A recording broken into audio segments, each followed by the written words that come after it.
অনেকটা বিরতির পর ফালতু আড্ডা আবার শুরু হলো।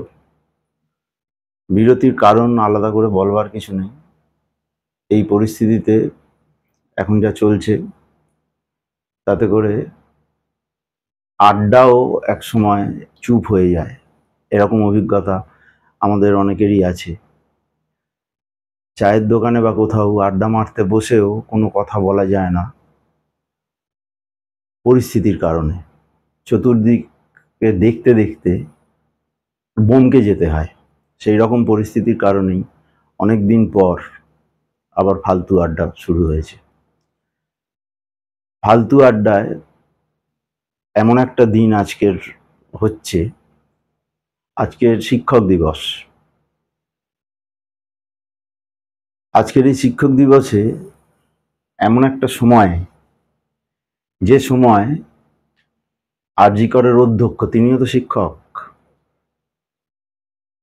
আরজি করের অধ্যক্ষের কথাটা মনে পড়ছে যে তিনিও শিক্ষক। শিক্ষকদের নিয়ে সমালোচনা এটা এখনো পর্যন্ত সেরকমভাবে আমরা কেউ করি না, কারণ আমাদের প্রত্যেকেরই শিক্ষক, আমরা যখন ছাত্র অবস্থায় ছিলাম শিক্ষকদের সম্বন্ধে অগাধ শ্রদ্ধার জায়গা আমাদের ছিল। তাদের সেই রকম ব্যবহার ছিল, আমরা পেয়েছি তাদের কাছ থেকে সেরকম ব্যবহার। তো এখনো পর্যন্ত আমাদের প্রজন্ম পর্যন্ত শিক্ষকদের নিয়ে সমালোচনা খুব একটা আমরা করতে পারি না।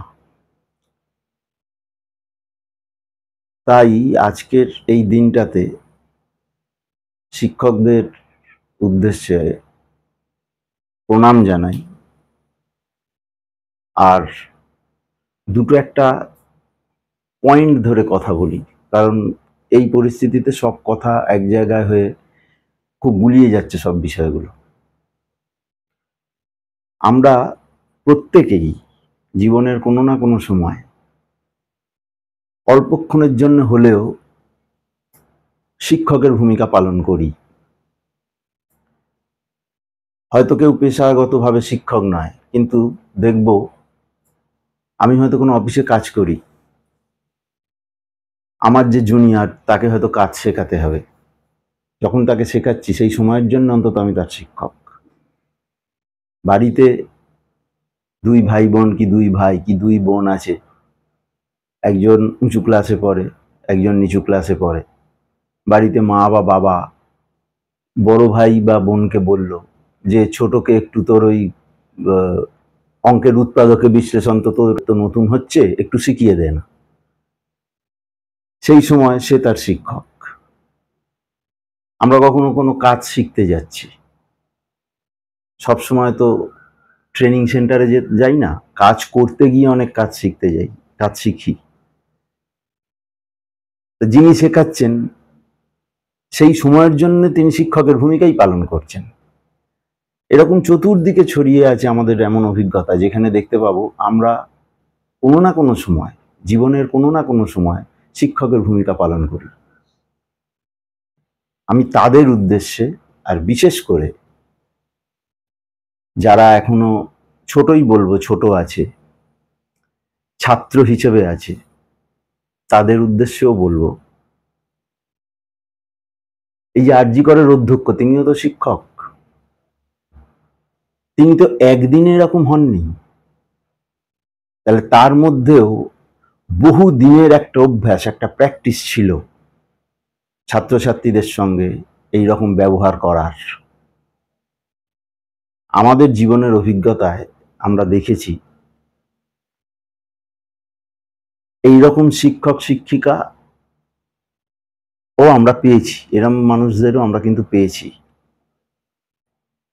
যারা শিক্ষক নয় অথচ শিক্ষকের ভূমিকা পালন করতে হয় কখনো না কখনো, কোনো না কোনো সময়।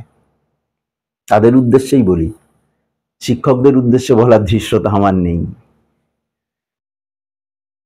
যারা জীবনের কোনো না কোনো সময় শিক্ষকের ভূমিকা পালন করি আমরা, তাদের উদ্দেশ্যেই বলি, যাকে যখন কিছু শেখাবো তখন আমার পুরোটা দিয়েই শেখাবো, আর কখনোই তাকে সেই মানসিক চাপের মধ্যে রাখবো না, যাতে করে যে আমার কাছে শিখছে সে আক্ষরিক অর্থেই অসুস্থ হয়ে পড়ে। আমি যখন কোনো শিক্ষকের ভূমিকা পালন করব কোনো না কোনো সময়, তখন এটা জেনেই করব যে আমি তাকে শেখাচ্ছি, আমার কাছে সে যেটা শিখছে, সে যদি কৃতজ্ঞ নাও থাকে সারা জীবনের জন্যে, তাহলেও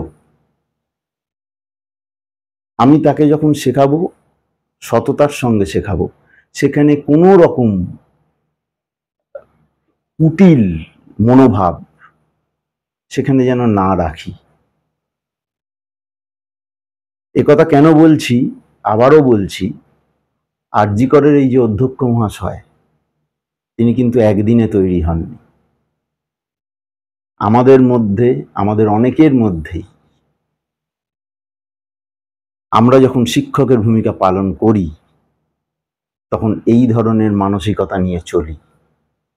আমাদের ছাত্রছাত্রীদের, আমাদের কাছে যারা শিখতে আসছে, তাদেরকে আমরা নানান রকমভাবে মানসিক চাপের মধ্যে রাখি, নানানভাবে বঞ্চিত করার চেষ্টা করি, নানানভাবে মিসগাইড করি, যাতে করে সে সফলতার জায়গায় না পৌঁছয়। একটা তীব্র হিংসা। আমি যখন কাউকে শেখাচ্ছি, যখন দেখছি যে যে আমার কাছে শিখছে সে হয়তো আমার থেকে ভালো শিখে যাবে, তখন একটা তীব্র হিংসা আমাদের মধ্যে কাজ করে। এই হিংসায় যে শিখতে আসছে তার জীবন ওলটপালট হয়ে যেতে পারে, এটা আমরা খেয়াল করি না।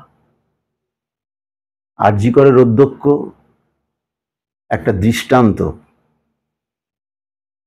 আমি আবারও বলছি, আরজি করের অধ্যক্ষ একদিনে তৈরি হয়নি, আর তার স্বভাব আমরা অনেকেই বয়ে নিয়ে চলি।